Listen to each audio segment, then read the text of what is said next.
હા મગો 3-4 દી તા ખોવાઈ ગયો તો ક્યાંથી મળ્યો? જુનાગઢની કબાડી બજારમાંથી. જુનાગઢની કબાડી બજારમાં અહીંયા કેવી રીતના ઈ પોગી ગયો?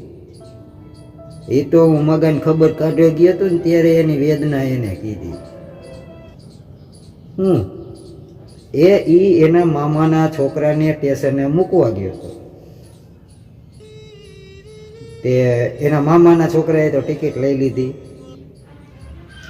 મગો પ્લેટફોર્મ લેતો ભૂલી ગયો અને ગરી ગયો રેલવે સ્ટેશનમાં. અને પછી યાદ આવ્યું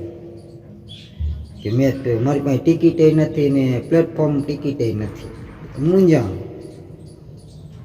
તો ટીટી રે ને એ આવા બધાનું બહુ ધ્યાન રાખે અને ખબર પડી જાય માણસ વર્તે કે આની પાસે કાંઈ હે નહીં. તે મગો સાનો મૂનો ટીટીની નજર ચૂકાવીને નીકળવાની કોશિશ કરતો હતો. 2-3 વાર ટીટીએ પકડો નહીં પણ આમ એને આમ જોઈ લીધું. મગો પાછો અંદર ગરી જાય. બચારા નીકળવા ન દીધો. ઘણી મહેનત કરી. તો પછી શું થયું? કોથળો પડ્યો તો ને પહેરી લીધો મગજ. અને પછી એમ હવરે સ્ટેશનમાં પ્લેટફોર્મ ઉપર હાલતો ગયો. ચલો ટીટી વર્તે. કોથળામાં કાંઈક લાગે એ કે હમણાં અહીંયા ઠેઠ પડ્યો તો આટલો નજીક કેમ આવી ગયો? તે ફોન કર્યો પાર્સલ વાળાને. તે પાર્સલ વાળા થાયકા તો બચારા. મજૂર થાયકા હોય ને એને પછી તમે કામ ચીંધો તો એ કેવું કરે?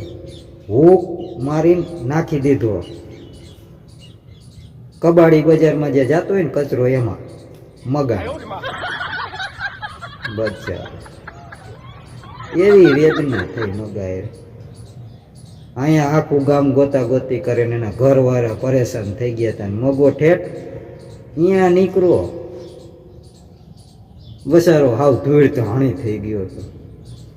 મગા હેરાત આવું થશે.